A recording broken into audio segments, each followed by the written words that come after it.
Hello everyone. पिछले class में हम लोगों ने देखा था बैलेंसिंग ऑफ रिडॉक्स रिएक्शन में दो मेथड होते हैं। एक होता है हाफ रिएक्शन मेथड, जिसको आयन इलेक्ट्रॉन मेथड भी बोलते हैं, और दूसरा मेथड है that is the oxidation number method. तो आज हम लोग दूसरा मेथड पढ़ने जा रहे हैं। पहला मेथड हम लोगों ने पिछले लेक्चर में ऑलरेडी पढ़ रखा है। तो हेडिंग लगाएंगे balancing of redox reaction, balancing of redox reaction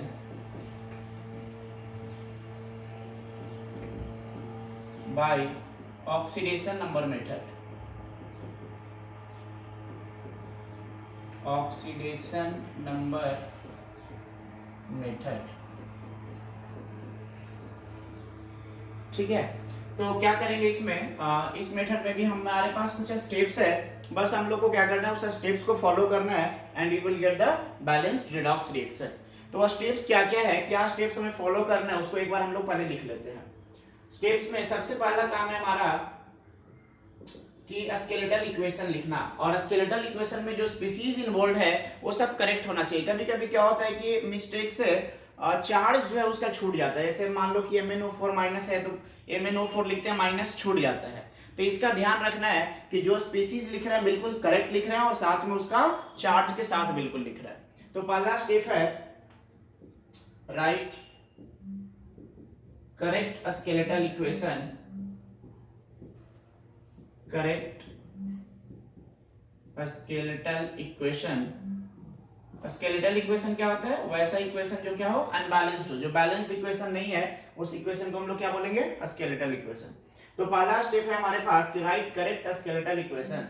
हमारे पास करेक्ट स्केलेटल इक्वेशन होना चाहिए और इसमें इंश्योर करेंगे कि जो भी स्पीसीज इन्वॉल्व है सबके ऊपर जो चार्ज है वो ध्यान से लिखेंगे, वो मिस्टेक ना हो।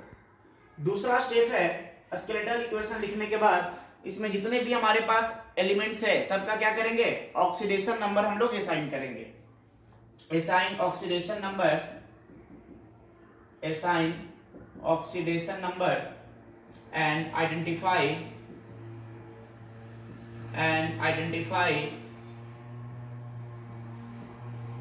and identify the elements undergoing oxidation and reduction, undergoing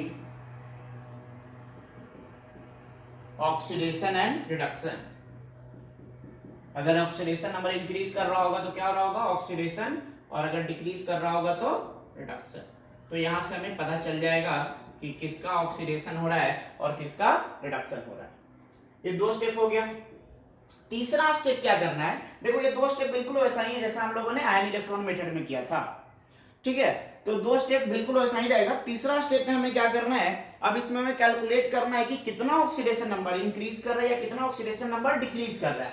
देखो क्या करना है, हमें असाइन कर देना ऑक्सीडेशन नंबर। जब ऑक्सीडेशन नंबर असाइन हो जाएगा तो देखेंगे कि कितना का इंक्रीज हो रहा है या फिर कितना का डिक्रीज हो रहा है। तो अगला स्टेप में हम लोग वही करेंगे, calculate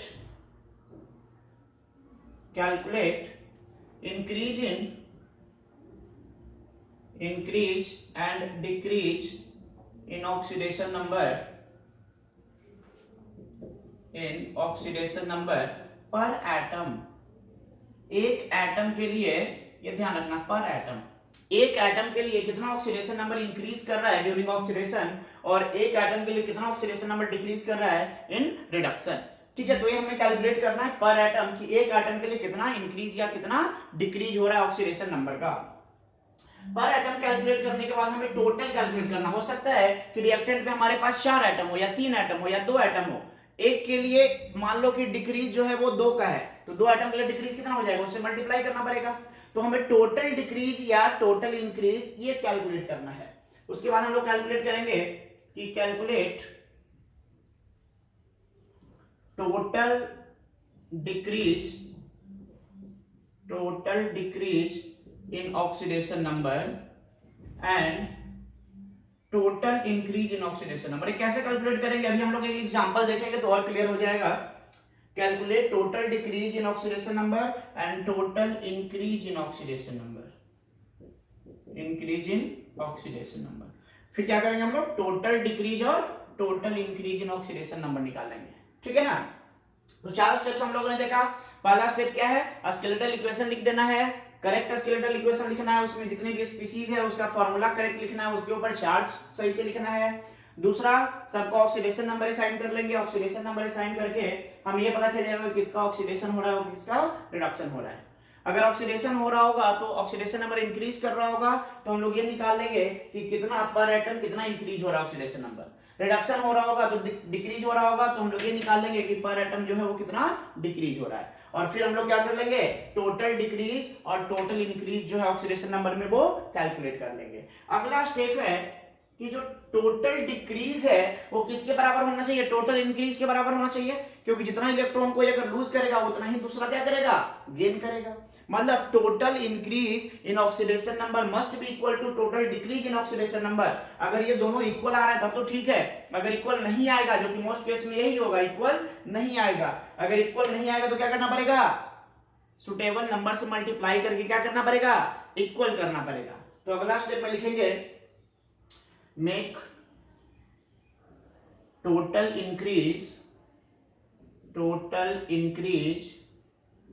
in oxidation number equals to total decrease in oxidation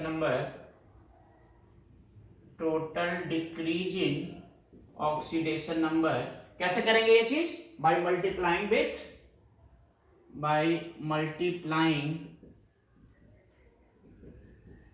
with suitable number,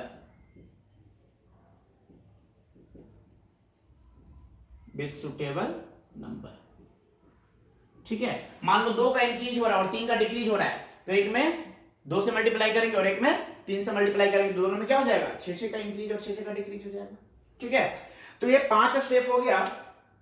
इतना करने के बाद जब ये हमारे पास, ये कहां पे करना है, मल्टीप्लाई कहां पे करना है, ये जो करना है ना, ये रिएक्टेंट साइड में करना है। समझ हमारी बात, ध्यान रखेंगे, ये जो मल्टीप्लाई करेंगे किस साइड में करेंगे, रिएक्टेंट साइड में करेंगे। और रिएक्टेंट साइड में मल्टीप्लाई करने के बाद क्या करेंगे, हीट एंड ट्रायल से फिर क्या करेंगे, बाकी सारे एलिमेंट्स को हम लोग क्या कर लेंगे, बैलेंस कर लेंगे। तो अगला स्टेप है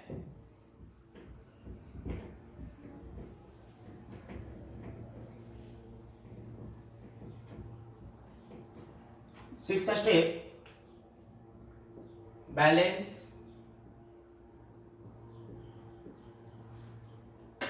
all atoms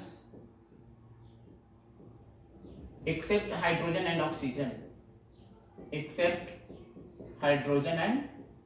oxygen, उसके बाद हम लोग क्या कर लेंगे, ये मल्टीप्लाई करने के बाद जितने भी एलिमेंट्स होंगे उसमें हाइड्रोजन और ऑक्सीजन को छोड़ के उसको हम लोग बैलेंस कर लेंगे। कैसे, हिट एंड ट्रायल लगाकर। उसके बाद क्या करना है, हमें चार्ज को बैलेंस करना है, ठीक है ना। तो चार्ज बैलेंस करने के लिए आयन इलेक्ट्रॉन मेथड में क्या यूज करते थे, इलेक्ट्रॉन यूज करते थे। यहाँ पे इलेक्ट्रॉन यूज नहीं करेंगे, यहाँ पे क्या यूज करेंगे, या तो H+ यूज करेंगे जब एसिडिक मीडियम में हो रहा है, और या फिर OH- यूज करेंगे जब बेसिक मीडियम में हो रहा है। तो नेक्स्ट स्टेप है बैलेंस चार्ज by adding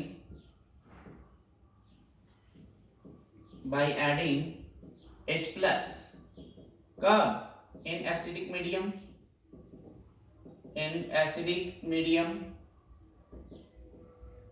और बाय एडिंग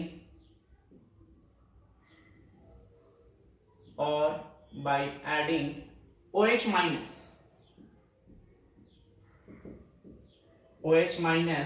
कब, इन बेसिक मीडियम।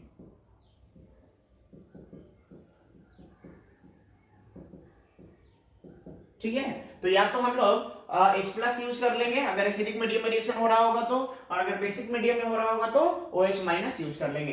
किसको बैलेंस करने के लिए, चार्ज को बैलेंस करने के लिए। तो यहां से हमारा चार्ज बैलेंस हो जाएगा। अब क्या करेंगे हम लोग, जैसे ही चार्ज बैलेंस करेंगे तो हमारा हाइड्रोजन आ जाएगा उसमें, क्या या तो H+ आएगा या तो OH- आएगा, दोनों केस में हमारा हाइड्रोजन रहेगा। तो फिर क्या करना पड़ेगा, उसमें हाइड्रोजन को बैलेंस करना पड़ेगा। तो हाइड्रोजन बैलेंस करने के लिए क्या करेंगे, H2O ऐड करते हैं, ठीक है। तो अगला स्टेप लिखेंगे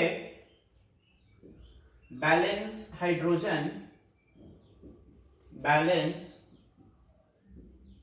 hydrogen atom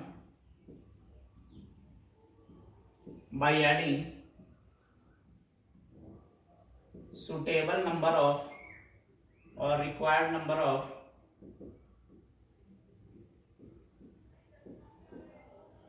H2O। Water add करके हम लोग किसको बैलेंस करेंगे? हाइड्रोजन को बैलेंस करेंगे।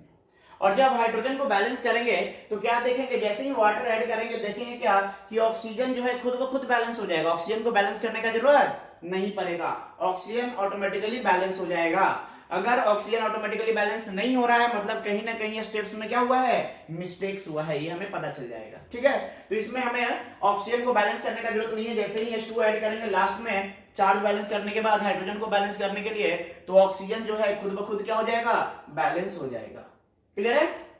तो 8वां स्टेप्स क्लियर है। एक बार फिर से रिकैप कर देते हैं सारे स्टेप्स को। पहला स्टेप है हमारा करेक्ट स्केलेटल इक्वेशन लिखना। दूसरा स्टेप है ऑक्सीडेशन नंबर असाइन करना और पता लगाना कि किसका ऑक्सीडेशन हो रहा है, किसका रिडक्शन हो रहा है। तीसरा स्टेप है हमारे पास कि इंक्रीज या decrease in oxidation number per atom calculate करना है।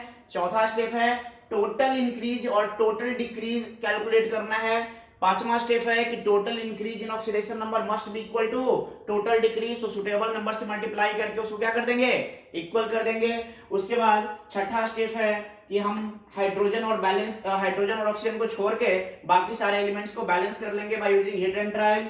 और सातवां स्टेप है कि हम लोग चार्ज बैलेंस करेंगे आइदर बाय एडिंग H+ और OH- डिपेंडिंग ऑन कि रिएक्शन एसिडिक मीडियम में हो रहा है या फिर बेसिक मीडियम में हो रहा है। और लास्ट स्टेप है कि चार्ज बैलेंस करने के बाद हम लोग हाइड्रोजन को बैलेंस करते हैं by adding suitable number of H2O। चलो, तो यह हमारा स्टेप्स। अब हम लोग एग्जांपल कर लेते हैं, देखते हैं कि किस तरीके से हम लोग ऑक्सीडेशन नंबर की हेल्प से रेडॉक्स रिएक्शंस को बैलेंस कर सकते हैं।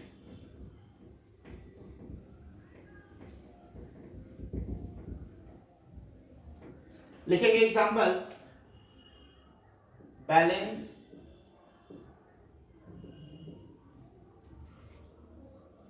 by using oxidation number method, by using oxidation number method।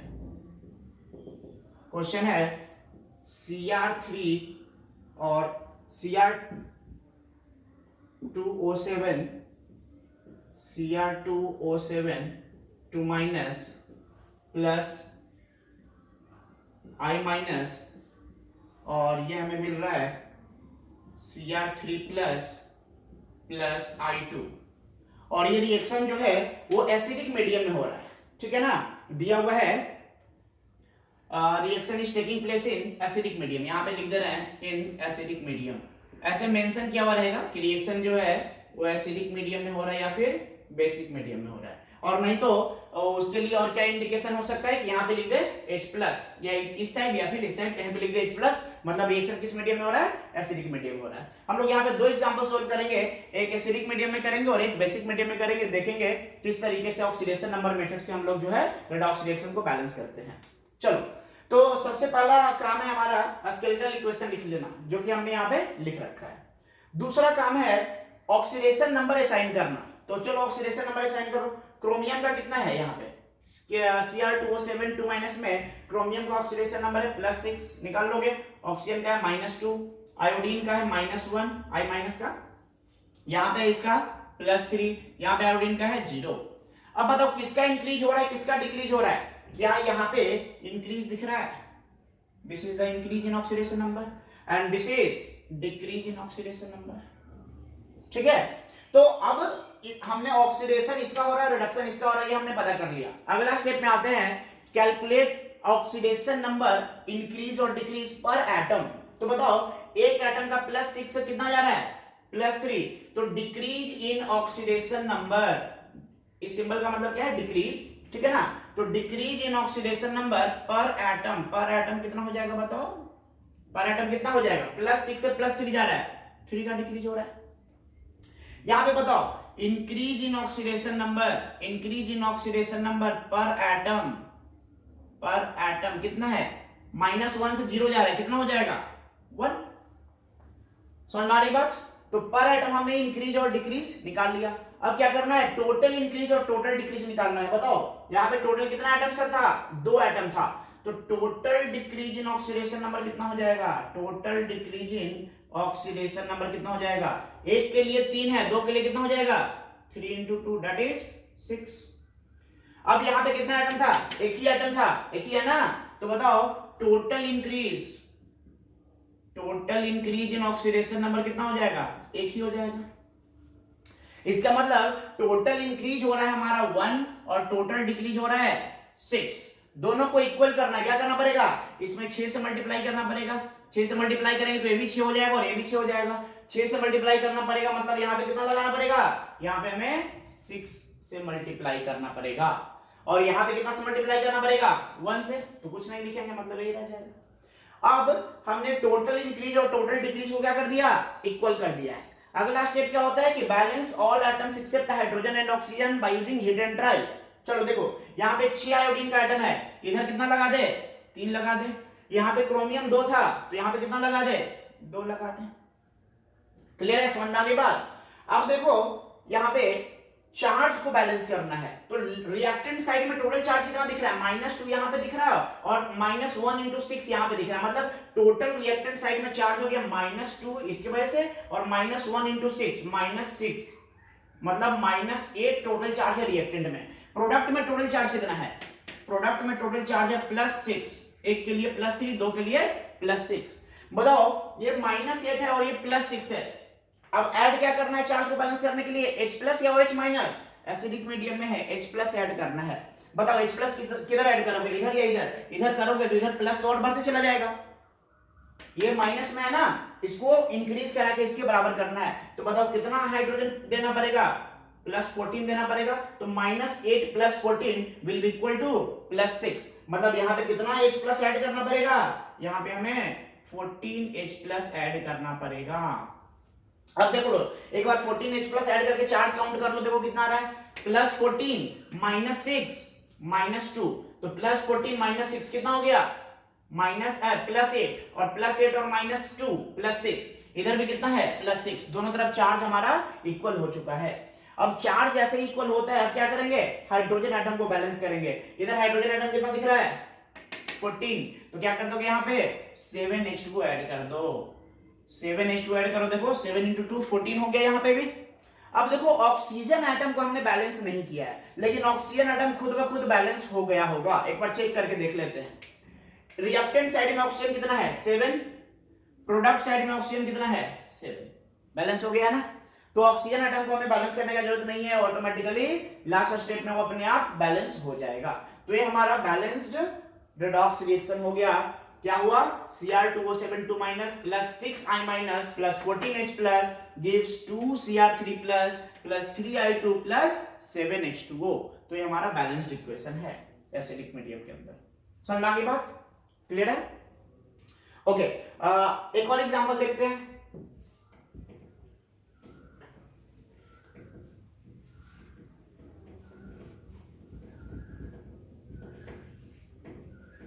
अगला एग्जांपल हम लोग देखते हैं बेसिक मीडियम में,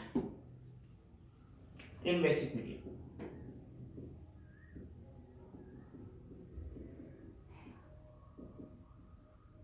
ठीक है, रिएक्शन क्या दिया हुआ है, सपोज करो रिएक्शन दिया हुआ है MnO4- plus Br- gives MnO2 plus BrO3-, ये दिया हुआ। ठीक है, अब इसको बैलेंस करना है किस मेथड से, ऑक्सीडेशन नंबर मेथड से। और रिएक्शन कहां पे हो रहा है, बेसिक मीडियम में हो रहा है। तो पहला स्टेप क्या होता है, पहला स्टेप हमारा होता है ऑक्सीडेशन नंबर लिख लेना। मतलब पहला तो स्केलेटल इक्वेशन लिखना है जो कि ऑलरेडी यहाँ पे लिखा हुआ है। उसके बाद ऑक्सीडेशन नंबर असाइन कर लो। यहाँ पे ऑक्सीडेशन नंबर एमएन का कितना हो जाएगा, +7, ऑक्सीजन का -2, ब्रोमीन का -1, यहाँ पे मैंगनीज का +4, यहाँ पे ऑक्सीजन -2, ब्रोमीन का यहाँ पे कितना हो जाएगा +5, ऑक्सीजन -2। ठीक है, अब देखो यहाँ पे किसका ऑक्सीडेशन किसका रिडक्शन, देखो ऑक्सीडेशन किसका हो रहा है, +1 से कहां जा रहा है, ये +1 से +5 में जा रहा है, ये ऑक्सीडेशन हो रहा है। और रिडक्शन किसका हो रहा है, +7 से कहां जा रहा है, +4 में, ये रिडक्शन हो रहा है। तो हम लोगों ने ऑक्सीडेशन नंबर असाइन करके ये पता कर लिया कि किसका ऑक्सीडेशन होगा और किसका रिडक्शन होगा। अब क्या करना है, हमें कैलकुलेट करना है कि पर एटम कितना इंक्रीज या कितना डिक्रीज हो रहा है। बताओ यहां से अगर इंक्रीज की बात करें, increase in oxidation number per atom कितना हो जाएगा, -1 से +5 जा रहा है, कितना का इंक्रीज हो रहा है, 6 का इंक्रीज हो रहा है। यहां पे +7 से कहां जा रहा है, +4, कितना का डिक्रीज हो रहा है, decrease in oxidation number per atom. बताओ कितना का हो रहा है, +7 से +4, 3 का हो रहा है। बताओ यहां पे टोटल इंक्रीज कितना हो जाएगा, total increase in oxidation number, एक ही एटम है ना, एक ही एटम है तो 6 ही रह जाएगा। यहां पे टोटल डिक्रीज कितना होगा, एक ही एटम है तो टोटल डिक्रीज कितना हो जाएगा, बताओ, टोटल डिक्रीज 3 ही रह जाएगा। तो यहां पे हमारे पास डिक्रीज 3 है, इंक्रीज 6 है, दोनों को इक्वल करना है। क्या करोगे, क्या यहां पे 2 से मल्टीप्लाई करोगे, किसमें, रिडक्शन वाले पार्ट में। तो क्या यहां पे 2 से मल्टीप्लाई कर दें, समझ में आ गई बात। 2 से मल्टीप्लाई क्यों किए, क्योंकि टोटल इंक्रीज टोटल डिक्रीज को बराबर करना होता है। तो यहां पे हमने 2 से मल्टीप्लाई कर दिया। अब अगला स्टेप क्या है, ऑक्सीजन और हाइड्रोजन को छोड़ के बाकी एलिमेंट्स को बैलेंस कर लो by using hit and try. तो देखो यहां पे मैंगनीज कितना हो गया, 2, तो इधर भी मैंगनीज कितना होना चाहिए, 2। क्लियर है। ब्रोमीन यहां पे कितना है, 1, इधर भी कितना होना चाहिए, 1, ऑलरेडी है, करने की जरूरत नहीं है। तो हाइड्रोजन और ऑक्सीजन छोड़ के बाकी सारे एलिमेंट्स हमारे पास क्या हो गए, बैलेंस हो गए। अब क्या करना है, चार्ज को बैलेंस करना है। बस यही स्टेप इंपॉर्टेंट है, यहीं पे मिस्टेक होता है, चार्ज को बैलेंस करने वाला स्टेप पे ही मिस्टेक्स होते हैं, तो इसको ध्यान से समझना। देखो अगर इस तरीके से कंफ्यूजन हो ना तो अलग अलग लिख लो। रिएक्टेंट साइड में टोटल चार्ज कितना है, -1 यहां पे है और -1 यहां पे, लेकिन इसका दो मॉलिक्यूल है ना, तो कितना हो जाएगा, -2 और -1। रिएक्टेंट साइड में टोटल चार्ज है -3। प्रोडक्ट साइड में टोटल चार्ज कितना है, यहां पे है -1 यहां पे चार्ज था, यहां पे कोई चार्ज नहीं है, तो यहां पे -3 चार्ज है और यहां पे -2 चार्ज है। ऐड क्या करना है, H+ या OH-, तो जिधर भी ऐड करेंगे चार्ज क्या होगा, डिक्रीज होगा। तो इधर डिक्रीज करेंगे तो कभी उसके बराबर होगा नहीं, इधर डिक्रीज करना पड़ेगा, कितना से, 2 से, मतलब 2 OH- हमें क्या करना पड़ेगा, यहाँ पे ऐड करना पड़ेगा।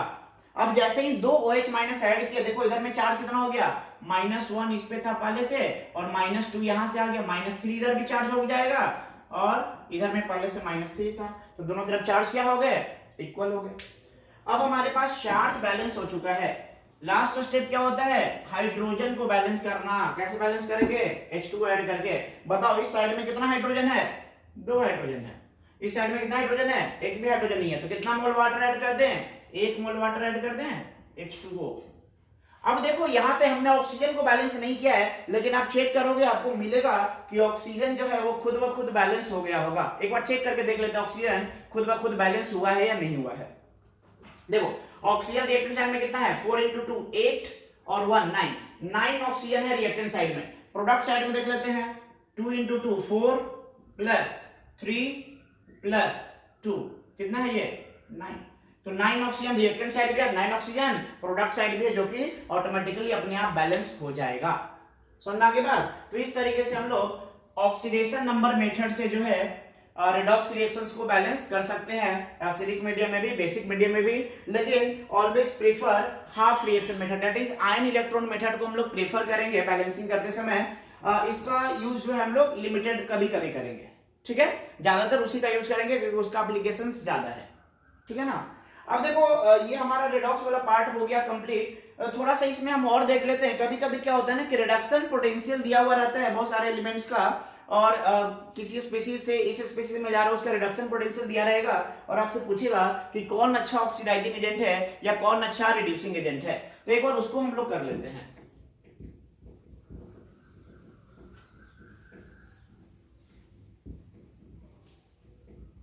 हेडिंग लगाएंगे reduction potential,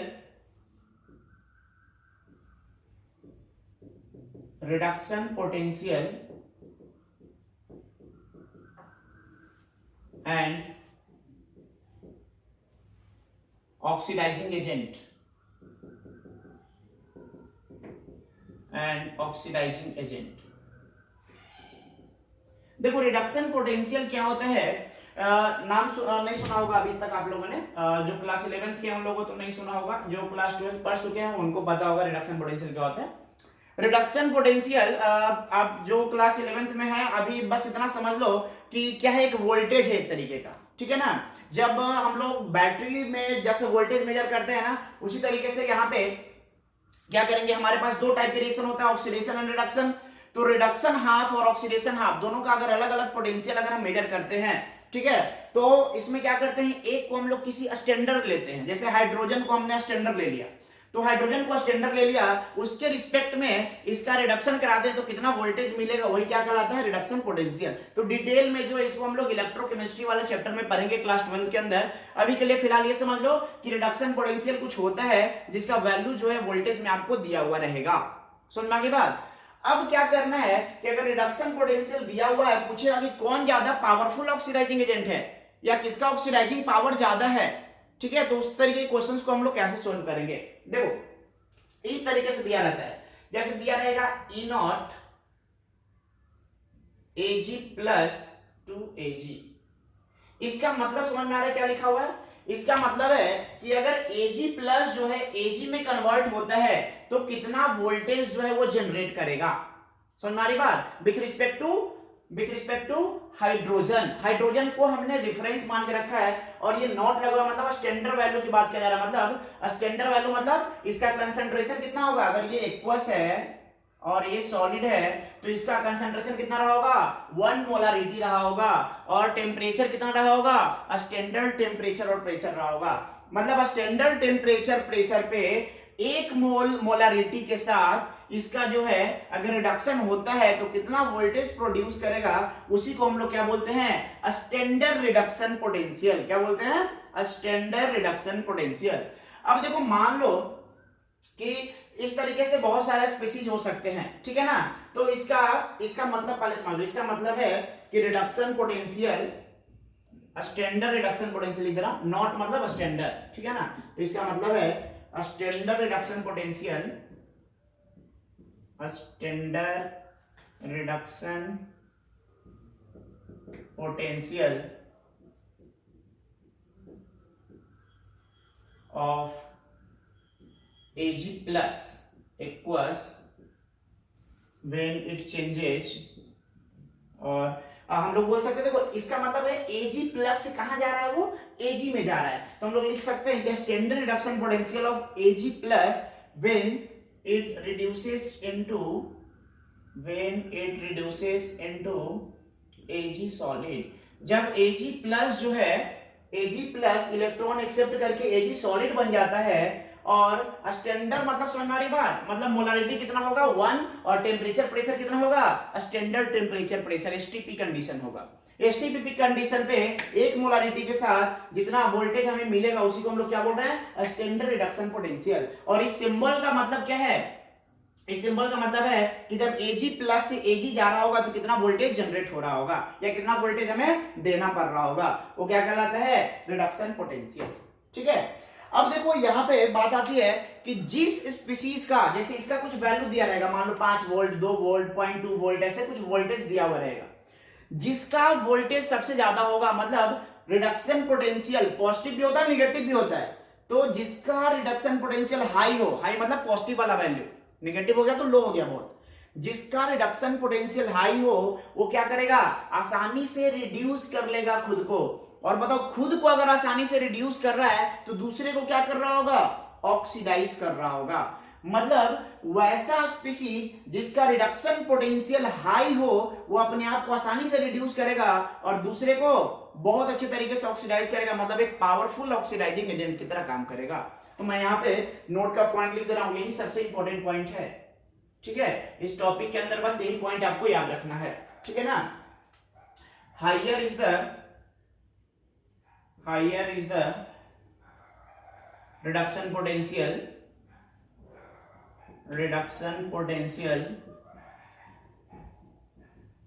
higher is the reduction potential of species,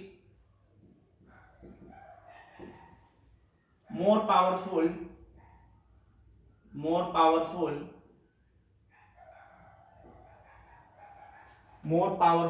it will be oxidizing agent।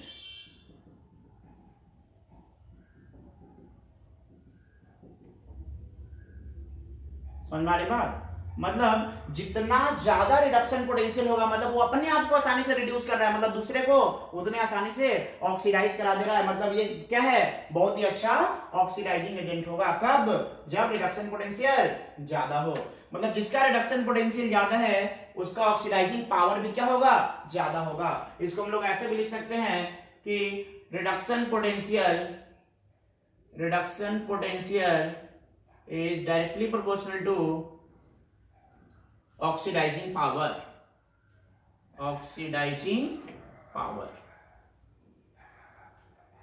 समझ में आ गई बात कि जितना ज्यादा रिडक्शन पोटेंशियल होगा उतना ज्यादा उसका क्या होगा, ऑक्सीडाइजिंग पावर होगा। जैसे एक एग्जांपल कर लेते हैं इस पे। मान लो कि आपको एक क्वेश्चन दे दिया जाए,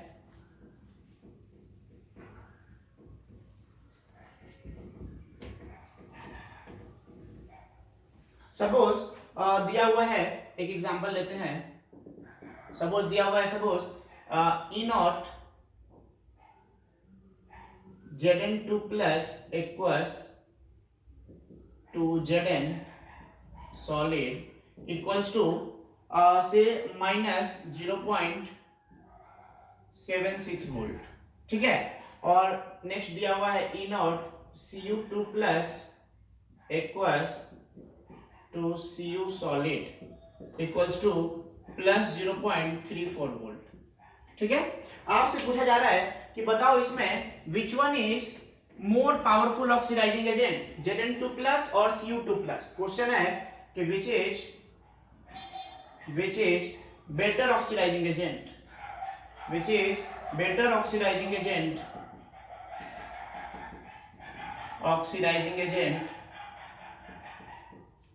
Zn2 प्लस इक्वल्स और Cu2 plus equals,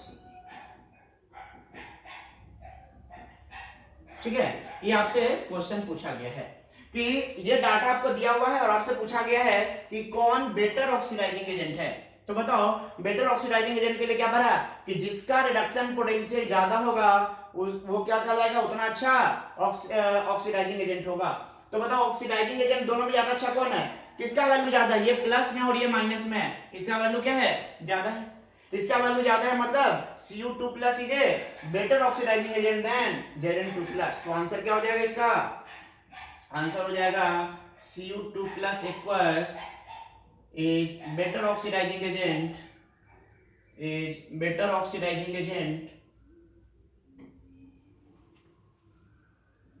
then Zn2 plus equals. समझ में आ गई बात। तो जिसका रिडक्शन पोटेंशियल ज्यादा रहेगा वो क्या कहलाएगा, उतना अच्छा ऑक्सीडाइजिंग एजेंट होगा। समझ में आ गई बात। तो बाकी इसके बारे में डिटेल्स में जो है रिडक्शन पोटेंशियल, ऑक्सीडेशन पोटेंशियल और ये सब जो है ऑक्सीडाइजिंग रिड्यूसिंग एजेंट, इसके बारे में डिटेल्स में हम लोग इलेक्ट्रोकेमिस्ट्री वाले चैप्टर में पढ़ेंगे क्लास 12 के अंदर। अभी के लिए फिलहाल इतना ध्यान रखना, हो सकता है कि रिडॉक्स में इस तरीके से कुछ क्वेश्चंस आपसे पूछा जाए, ठीक है। तो होप कि रिडॉक्स रिएक्शन वाला चैप्टर आपको समझ में आया होगा। और कुछ बैलेंसिंग के लिए कुछ क्वेश्चंस आपको दे देते हैं डीपीक्यू में, उसको आप सोल्व करेंगे, ठीक है। Okay, thank you.